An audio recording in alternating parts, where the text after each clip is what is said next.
ஆண்டவரும் அருமை இரட்சகருமா இருக்கிற இயேசு கிறிஸ்துவின் ஆச்சரியமான நாமத்தில் தினமும் கர்த்தருடைய சத்தத்தை கேட்டுக்கொண்டிருக்கிற தேவனுடைய பிள்ளைகளை வாழ்த்துகிறேன், ஆசீர்வதிக்கிறேன்.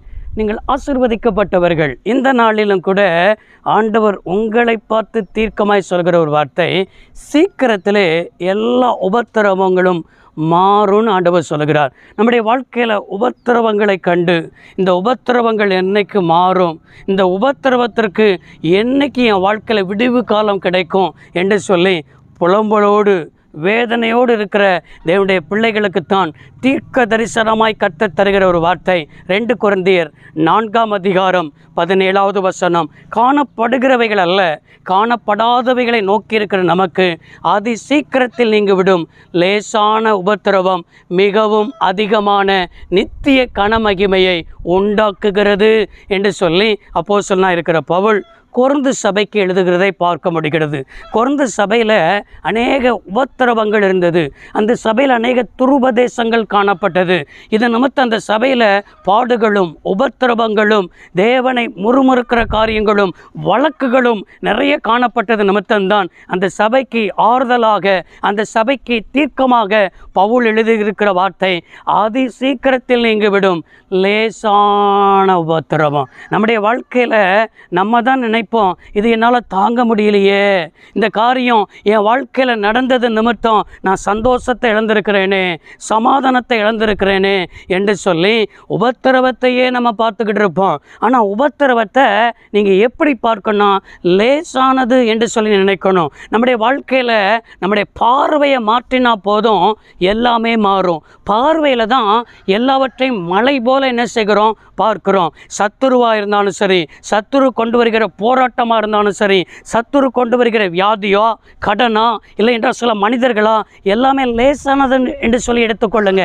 இது மாறும்னு நினைங்க, இது கொஞ்ச காலம்தான் நினைங்க, இது சீக்கிரம் மாறும்னு சொல்லி நீங்கள் அறிக்கையிடுங்கள். ஏன்னால் இந்த உலகத்தில் நம்ம காணப்படுகிறவைகளை நோக்கி இருக்கவில்லை, காணப்படாதவைகளை நாம் நோக்கி இருக்கிறோம்.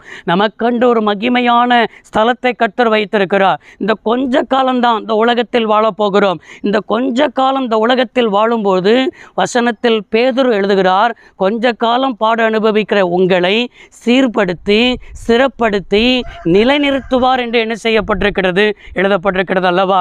எனவே இந்த கொஞ்ச காலம் உங்களுடைய வாழ்க்கையில் எந்த ஆயுதங்கள் வந்தாலும் சரி, உங்களை பார்த்து ஆண்டவர் தீர்க்கமாய் சொல்கிற ஒரு வார்த்தை, உனக்கு விரோதமாய் உருவாக்கப்படும் எந்த ஆயுதமும் என்ன செய்யாது, வாய்க்காது மகளே, வாய்க்காது மகனே என்பதை தான் ஆண்டவர் தீர்க்கமாய் உங்கள் வாழ்க்கையில் ஆண்டவர் வார்த்தையை பேசி கொண்டிருக்கிறார். ஆபிரகாமுடைய வாழ்க்கையை நீங்கள் பாருங்கள். அவனுடைய வாழ்க்கையில் ஆண்டவர் தந்த வாக்குத்தத்தம் நிறைவேறுவதற்கு காலதாமதமாகிறது. இவனுக்கோ 100 வயதாகிவிட்டது, சாராளுக்கோ 90 வயதாகிவிட்டது. ஆனால் சுற்றிலும் இருக்கிறவர்கள் எவ்வளவு வார்த்தைகளை பேசியிருப்பார்கள். இவன் ஆண்டவர் ஆண்டவர்னு சொல்கிறான், ஆண்டவருடைய வார்த்தைன்னு சொல்கிறான், ஆண்டவருடைய வார்த்தைக்கு கீழ்ப்படிந்து நடக்கிறான். ஆனால் இவன் குடும்பத்தை ஒன்றும் நடக்கலையே, இவனே குழந்தை பாக்கியம் இல்லாமல் இருக்கிறானே என்று சொல்லி சாராளை நிந்தித்திருப்பார்கள், ஆபிரகாமை நிந்தித்திருப்பார்கள். ஆனால் ஆண்டவர் தருவார் என்று சொல்லி கர்த்தருடைய வாக்குத்தத்தத்தை, வார்த்தையை முழுமையாய் நம்பினான். வயது சென்றாலும் சரி, நாட்கள் ஆனாலும் சரி, அவருடைய வார்த்தையில் உண்மை உள்ளவராய் இருந்து ஈசாக்கை வாக்குத்தத்தத்தின் பிள்ளையை பெற்றெடுக்கிறதற்கு என் தேவன் போதுமானவராய் ஆபிரகாமுக்கும் இருந்தார், சாராளுக்கும் இருந்தார். அவருடைய வாழ்க்கையில் பாடுகள் கொஞ்ச காலம்தாங்க இருந்தது.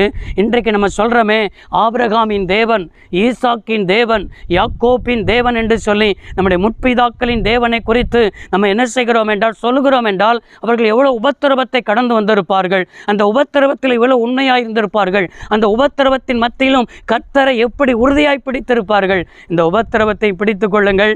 நீங்கள் உபத்திரவத்தில் வார்த்தையை நம்பி வார்த்தையை பிடித்து கொண்டு அதன்படி நடப்பீங்கன்னா உங்களுக்கு மிகவும் அதிகமான நித்திய கனமகிமையை உங்களுக்கு உண்டாக்கும்.